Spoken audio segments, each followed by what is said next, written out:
Okay, Assalamualaikum dan salam sejahtera pada semua murid tahun 1. Hari ini kita berjumpa lagi dalam kelas sains.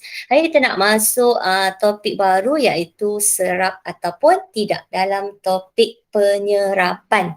Okey, dalam topik ini kita akan belajar ada bahan yang boleh menyerap air, ada bahan yang tidak boleh menyerap air.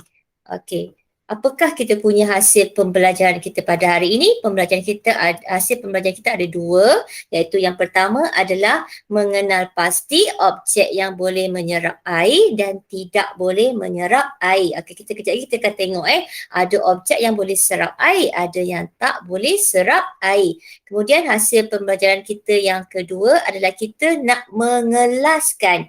Kelaskan objek dalam jadual, objek yang boleh serap air dan juga tidak boleh serap air. Okey. Seperti yang cikgu cakap tadi, sebenarnya kita ada objek yang serap air dan ada juga objek yang tidak serap air. Kita nak tengok yang mana serap dan yang mana tidak serap. Macam mana yang dikatakan serap? Macam mana pula yang dikatakan tidak serap air? Okey, dekat sini cikgu ada satu uji kaji. Selalunya kita akan buat di sekolah, tetapi semasa PDPR cikgu terangkan secara teori. Okey, kat sini yang uji kaji ni pun sebenarnya kamu boleh lakukannya di rumah. Berdasarkan apakah objek ataupun bahan yang ada dekat rumah. Okey, menyerap air ataupun tidak. Bahan-bahan yang digunakan adalah air berwarna. Kenapa kita gunakan air berwarna? Tak kisahlah warna apa, asalkan air berwarna, supaya apabila kita titiskan air berwarna ni ke atas objek atau bahan, kita nampak dengan jelas sama ada dia serap ataupun tidak serap. Kalau kita gunakan air jernih, air biasa je, kita susah nak tengok sama ada dia serap ataupun tak nampak dengan jelas saya. Okey, kemudian kita gunakan penitis sebab kita nak titiskan air berwarna ke atas bahan-bahan tersebut. Okey, bahan yang digunakan yang pertama adalah kertas nota, yang kedua sapu tangan, tisu, pemadam, duit shilling, klip kertas, berbola kapas dan juga mainan plastik. Okey, macam mana kita nak buat? Okey, cara dia adalah langkah-langkah dia. Okey, langkah yang pertama, cikgu besarkan sikit. Okey, titiskan air berwarna ke atas objek-objek tersebut. Okey, kita gunakan penitis tadi tu. Kemudian yang kedua, perhatikan air berwarna yang telah dititiskan. Okey, catatkan pemakaian kamu dalam jadual seperti di bawah. Okey, kita titiskan air berwarna ke atas objek tersebut. Okey, sama ada bila kita titiskan, kita tengok adakah ada lagi titisan air pada objek tersebut ataupun dah tak ada. Okey, kita akan masukkan ataupun kita akan lengkapkan jadual ini. Kita nak tengok ada lagi tak titisan air ataupun dah tak ada. Okey, objek yang pertama iaitu duit shilling. Okey, ada tak titisan air pada duit shilling apabila kita titiskan? Ada ataupun dah tak ada? Ada. Okey, ada. Kita write Sekejap. Okey, kita write kat sini ada lagi titisan air. Sapu tangan. Ada ke dah tak ada lagi dah air? Tak ada. Tak ada. Dah tak ada dah titisan air pada sapu tangan. Okey. Kertas nota. Kita titiskan atas kertas nota. Ada tak titisan air tu? Ada. Ada. Tiada. Dah tak ada Tisu. Tisu. Kita titiskan atas tisu. Ada tak? Ada. Ada ke tak ada? Ada. Tak ada. Tak ada. Tiada Tiada. Okey, pemadam. Ada tak? Ada. Air atas pemadam. Ada. Bagus. Ada lagi. Klip kertas. Ada. Ada. Bagus. Berbola kapas. Ada. Tak ada. Dah tak ada dah ya. Air tu, titisan air tu dah tak ada pada berbola kapas. Dan air sekali adalah mainan plastik. Ada tak? Ada. Ada ke tak ada? Ada. Ada lagi titisan air mainan plastik. Okey, perhatikan jadual ini Perhatikan jadual ini. Kita tengok kat sini Yang ada lagi titisan air adalah duit shilling, pemadam, klip kertas, berbola kapas dan mainan plastik. Yang ada lagi titisan air. Yang dah tak ada lagi titisan air adalah seperti sapu tangan, kertas nota, tisu. Silap. Saya silap. Sepatutnya berbola kapas tadi apa? Berbola kapas tadi? Berbola kapas. Tak ada. Silap. Okey. Patutnya berbola kapas ni, dia dah tak ada lagi dah. Dah tak ada lagi titisan air ke atasnya. Okey, sekarang cuba tengok objek yang serap air. Daripada objek tadi tu, cikgu masukkannya dalam kumpulan objek serap air. Yang pertama ini adalah kertas nota. Kertas nota serap air. Yang kedua adalah apa dia? Sapu tangan. Sapu tangan. Okey, yang ketiga apa dia? Tisu. Tisu. Yang keempat adalah Bola kapas. berbola kapas. Keempat-empat ini adalah objek yang serap air. Iaitu apabila kita titiskankan air pada objek ini, air itu dah tak ada. Bagaimana air itu? Telah diserap oleh bahan tersebut. Faham ya? Boleh? Air itu bagaimana? Air itu telah diserap oleh bahan tersebut. Okey. Sekarang yang kedua, objek yang tidak serap air. Objek yang tidak serap air iaitu, sekejap ya. Duit shilling. Sekejap ya. Duit shilling ya. Okey, yang pertama apa dia? Pemadam, Madam. duit shilling, klip kertas dan juga mainan plastik.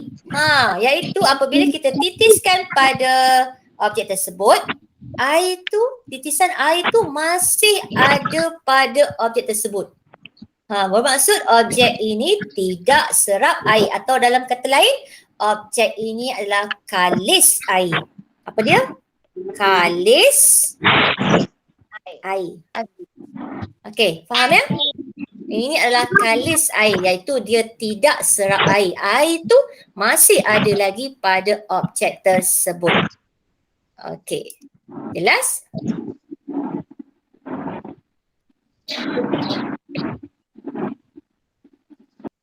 Okey. Sekarang kita nak kelaskan pula. Kita nak kelaskan objek serap air dan tidak serap air. Okey.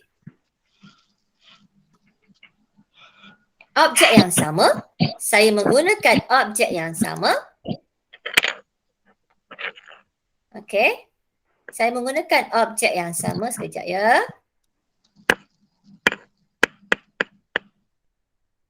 Okey. Saya menggunakan objek yang sama iaitu kertas nota, duit shilling, sapu tangan, tisu, pemadam, klip kertas, berbola kapas dan juga mainan plastik. Sekarang kita nak kelaskan. Kita nak kelas maksudnya kita nak kumpulkan mengikut ciri yang sama. Okey, yang pertama yang ni. Okey, saya kelaskan dengan cara begini. Letakkan di dalam jadual Objek yang boleh serap air, yang warna biru ini objek tidak boleh serap air. Sekarang, okey, kita buat dalam jadual Ini dinamakan sebagai jadual. Okey, yang pertama, kertas nota. Masukkan kertas nota dalam kumpulan serap air. Okey, yang kedua, sapu tangan. Ketiga, tisu. Keempat, berbola kapas. Yang ini adalah cara nak mengelaskan objek. Okey, kelaskan mengikut ciri yang sepunya, ciri yang sama Okey, yang warna biru pula adalah objek tidak boleh serap air. Yang pertama, duit shilling yang ini. Ambil ini, masukkan dalam kumpulan ini. Okey, yang kedua, pemadam. Masukkan dalam kumpulan tidak menyerap air. Ketiga, klip kertas. Yang ini masukkan ke dalam kumpulan tidak menyerap air. Dan yang terakhir, mainan plastik. Masukkannya ke dalam kumpulan tidak menyerap air. Okey, ini adalah cara bagaimana kita nak mengelaskan objek serap air dan tidak serap air. Faham Kejap lagi kita nak buat latihan untuk mengelas. Bila saya cakap mengelas, kita akan kumpulkan berdasarkan ciri yang sama, ciri yang sepunya. Okey, sekarang murid lihat buku aktiviti muka surat 49. Muka surat 49. Okey dah. Boleh kita mulakan? Okey, kalau tak sempat tak apa, sebab PDPI yang ini cikgu rakam, nanti cikgu hantar dalam grup Telegram Okey, tengok dulu. Okey, yang pertama muka surat 49, objek menyerap air. Arahannya dia nak kamu warnakan. Dia bukan suruh lorek dia bukan suruh bulat, dia suruh warnakan objek yang menyerap air. Yang tak serap air jangan buat apa-apa, biarkan saja. Okey, yang pertama, kertas. Nak warna atau tak? Warna. Warna sebab kertas menyerap air. Okey, kamu warnakan kalau cantik. Kamu warna kalau kertas ni lawa-lawa ikutlah ya. Ya, boleh? Warnakan. Okey, guli. Serap air atau tidak? Tak. Ya. So nak warna tak guli? Tak ya. Tak payah, jangan. Okey, sapu tangan. Serap air atau tidak? Serap. Serap. Okey, warnakan dia. Warnakan lawa-lawa, cantik-cantik. Cikgu warna ni tak cantik, warna merah je. Okey. Yang keempat, mainan plastik. Serap atau tidak? Tidak. So jangan warnakan biarkan saja. Klip kertas. Serap atau tidak? Tak. Tak, biarkan. Dan tuala. Tuala serap atau tidak? Ya. Yes. So warnakan. Warnakan cantik-cantik. Okey. So ada 3 bahan yang serap air dan 3 bahan yang tidak serap air. Okey, itu bagi muka surat 49. Okey, sekarang cuba lihat muka surat 50. 50 ni tolong dengar jelas-jelas. Betul-betul jelas Sebab kamu nak kena melakar. Okey. Muka surat 50. Okey, kita tengok dulu soalan arahan dia. Dia nak apa? Okey, mari uji serap air ataupun tidak. Okey, semua lihat muka surat 50 dulu. Perhatikan muka surat 50 dulu sebab saya takut nanti kamu salah buat nanti Okey, perhatikan muka surat 50 dulu. Serap air atau tidak? Alat dan bahan yang digunakan adalah gelang getah, kain lap, kertas, sudu besi, penyepit, air berwarna, bika sama saiz dan juga jam randik. Kenapa nak guna jam randik? Sebab kita akan masukkan objek ini selama 60 saat iaitu 1 minit. Okey, langkah-langkah dia yang pertama. Okey, isi bika dengan air berwarna. Pastikan paras air berwarna dalam setiap bika sama. Kita gunakan 4 bahan. So keempat-empat bika tu mesti paras air yang sama Okey. Masukkan objek-objek dalam bika, masukkan serentak objek itu dalam bika dan biarkan objek itu dalam bika yang ada air itu selama 60 saat. Yang tu yang kita gunakan jam randik kita nak sukat masa. Selepas 60 saat, keluarkan objek tersebut daripada bika dengan menggunakan penyepit. Jangan guna tangan, kita guna penyepit, kita keluarkan, letak dalam bekas yang lain. Okay? Lepas tu, yang keempat, lukiskan. Ini dah kamu kena lukiskan. Lukiskan paras air selepas objek dikeluarkan ke dalam jadual di bawah. Kita nak lakar paras air selepas objek itu dikeluarkan dari bika tersebut. Okey, macam mana nak buat? Okey, sekarang cuba lihat cikgu dah besarkan. Ni cikgu dah besarkan. Okey, perhatikan betul-betul Lihat objek yang pertama iaitu gelang getah. Paras air awal. Yang ini paras air paras air akhir. Okey, ni awal kita masukkan getah dalam bika tersebut. Kita keluarkan getah. Kamu rasa paras air pada akhirnya macam mana? Adakah sama dengan paras awal atau lebih atau kurang? Saya nak tanya, getah serap air atau tidak? Tak. Tak. Kalau getah tidak serap air getah tak serap air, maka kamu rasa paras air dia dekat mana? Sama, kurang atau lebih? Sama. Okey, nampak ya? Ini paras awal Ni paras awal So paras akhirnya mesti sama. Lukis kat sini. Nampak? Okey, mesti sama. Boleh? Okey, tengok yang sebelah kanan sekali. Menyerap air di surat right. Serap air atau tidak?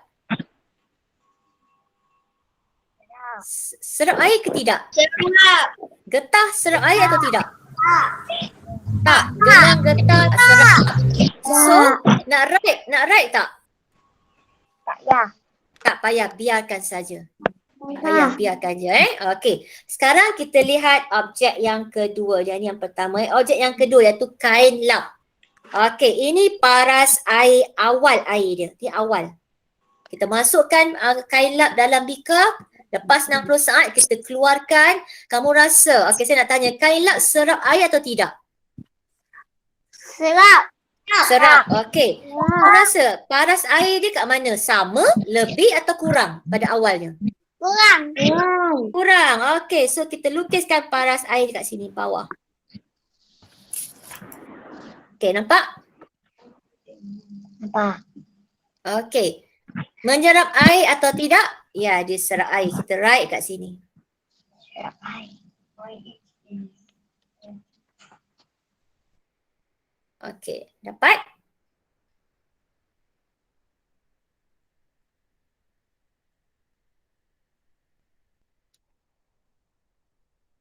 Boleh? Boleh saya teruskan? Boleh. Okey, sekarang kita lihat yang ketiga iaitu kertas resit. Kamu tahu tak kertas resit ni apa? Kalau kita pergi TF, kalau kita pergi kedai, kita beli barang cashier akan bagi kita resit kan? Itu kertas resit. Faham boleh pernah pegang kertas resit tak? Pernah. Pernah. Okey, saya nak tanya, kertas resit serap air atau tidak? Serap. Okey, bagus. Serap. Okey, ini adalah paras awal. Paras awal. Masukkan kertas resit dalam beaker tersebut, betul kita keluarkan. Kamu rasa paras air dekat mana? Lebih atau kurang daripada awalnya? Kurang. Kurang. Kalau sini awal, so dia dekat sini Dekat sini. Dia mesti lebih sikit daripada kain lap. Okay, so dia serap air kat sini.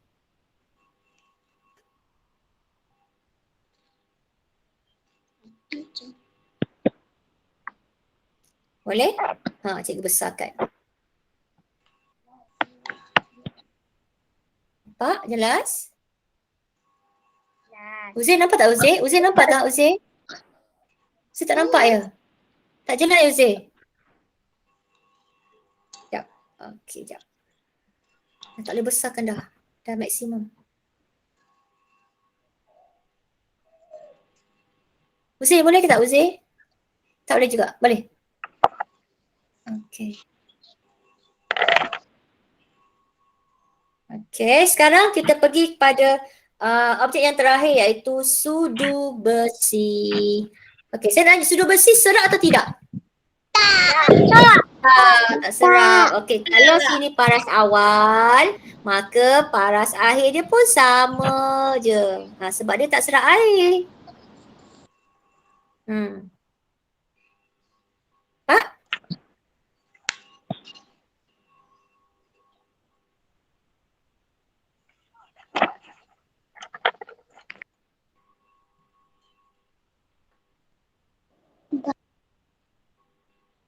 Damil boleh Damil? Okey. So dekat kanan tu kita nak write ke? Tak payah sebab dia bukan sudu besi tidak serap air. So dekat sini uji kaji ini hanya dua objek saja yang menyerap air iaitu kain lap dan juga kertas resit. Dua lagi tidak serap air iaitu gelang getah dan juga sudu besi tidak serap air. Okey, dapat?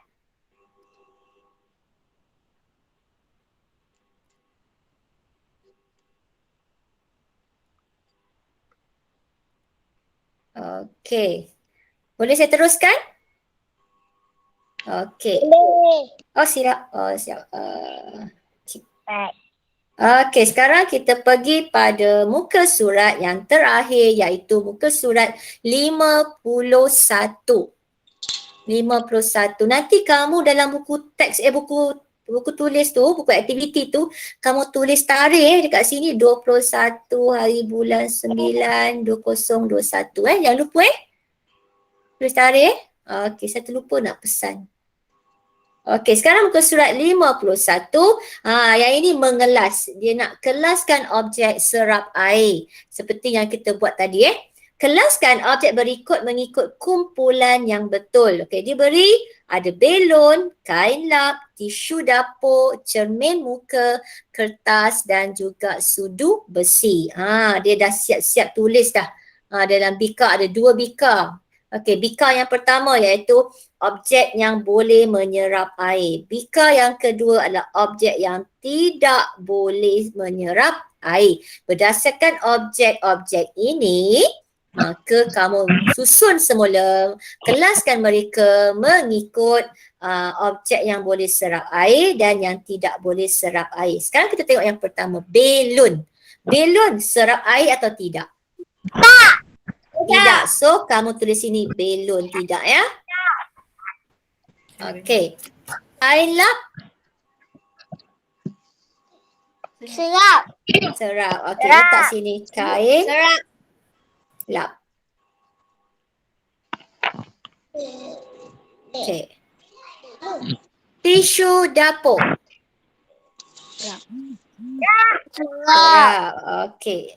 Serap. Tisu dapur. Cermin muka. Tak. Tak. Okey, bagus. Tak serap. Cermin muka. Kertas. Serap. Serap. Okey. Kertas. Serap. Ya, serap. Dan yang terakhir adalah sudu besi. Serap atau tidak? Tidak. Tidak. Okey, sudu besi. Okey. So, tugasan kamu hanya 3 muka surat saja. Tadi muka surat 49, muka surat 50 dan juga muka surat 51.